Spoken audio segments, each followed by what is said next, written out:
السلام علیکم ایوریون۔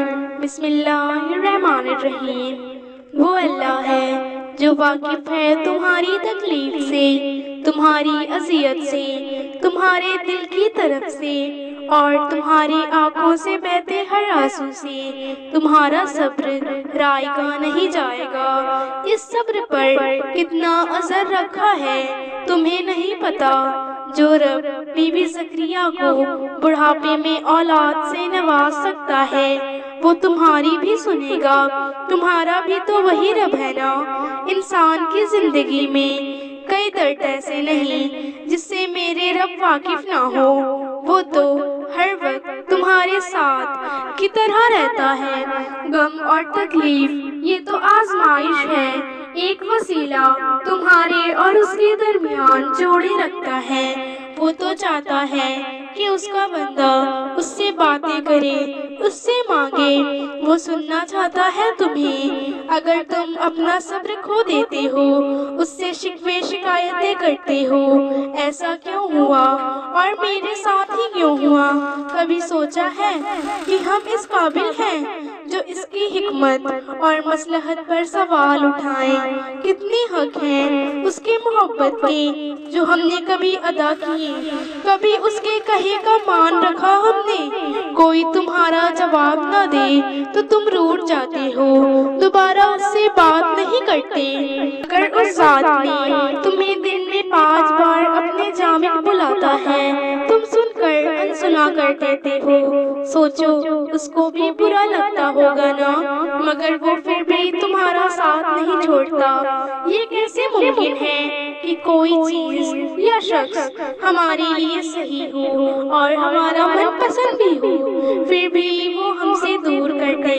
وہ ہو سکتا ہے کیونکہ وہ تم سے 70 ماؤں سے زیادہ پیار کرتا ہے۔ بھلا وہ تمہارے لیے کچھ برا کیسے سوچ سکتا ہے؟ اس کے ہر کام میں مصلحت چھپی ہوتی ہے اور ہر حمل حکمت والا ہوتا ہے۔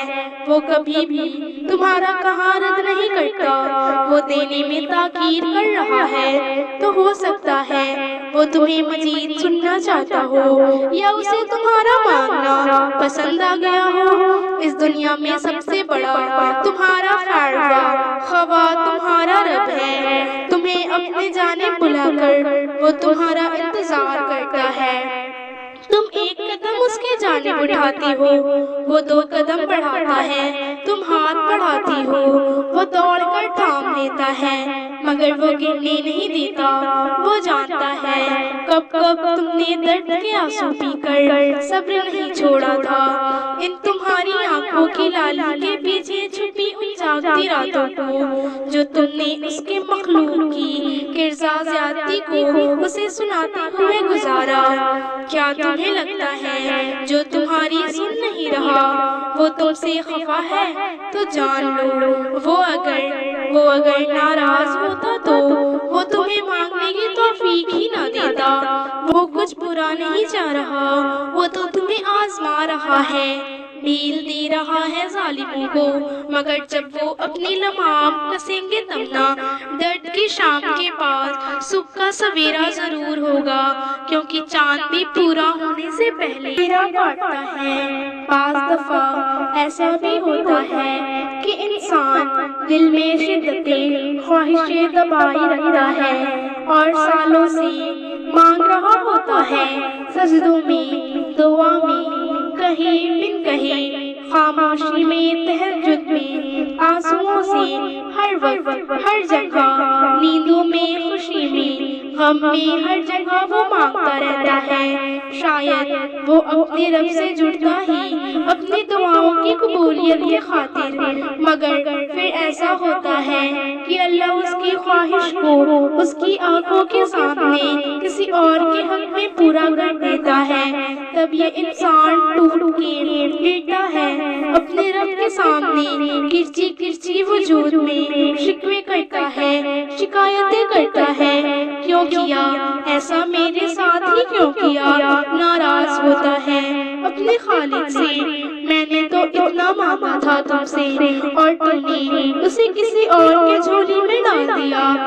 مگر پھر اندر سے کہیں دور اندر سے سسکتے ہوئے روح سے آواز آتی ہے جس کے پیچھے تو بھاگ رہا تھا وہ تیرے حق میں بہتر نہیں تھا؟ کیا تو اتنا خود غرض تھا؟ اپنے پیدا کرنے والے کے پاس خواہش کی تکمیل کی تمنا کے لیے جاتا تھا۔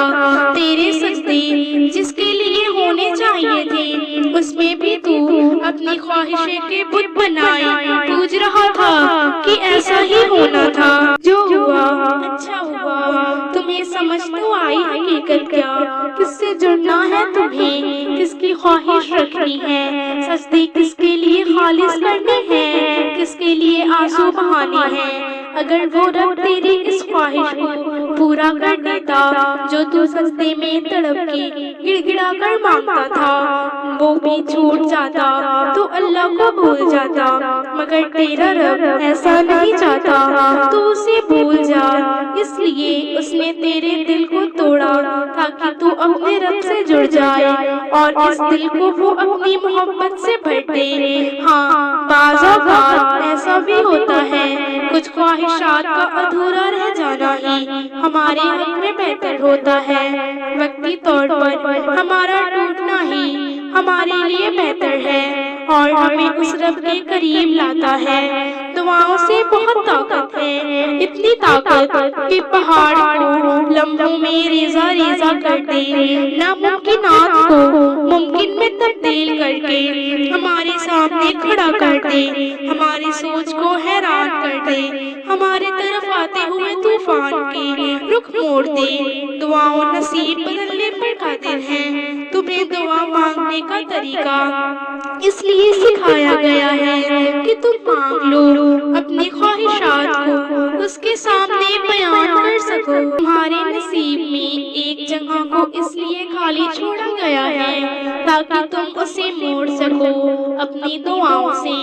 تمہیں کیا لگتا ہے کہ تمہاری چاہت کی لاج رکھی نہیں جائے گی؟ تمہارے دامن کو خالی چھوڑ دیا جائے گا؟ کیوں تمہیں لگتا ہے کہ تمہاری مانگی ہوئی دعائیں رائے گاہ چلی جائیں گی؟ ایسا کچھ بھی نہیں ہوگا، بس تم اپنے رب سے مانگ کر تو دیکھو، بس تم ایک قدم دور ہو اپنی چاہت سے۔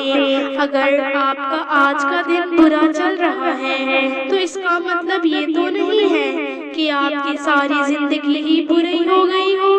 اگر آپ آج ناکام ہو گئے ہیں تو آپ بھی کامیاب ہوں گے، مستقبل میں بھی کامیاب ہوں گے۔ شیطانی وسوسوں سے خود کو آزاد کریں، بس رب پر بھروسہ رکھیں، کیونکہ اللہ معجزہ کبھی بھی کر سکتا ہے۔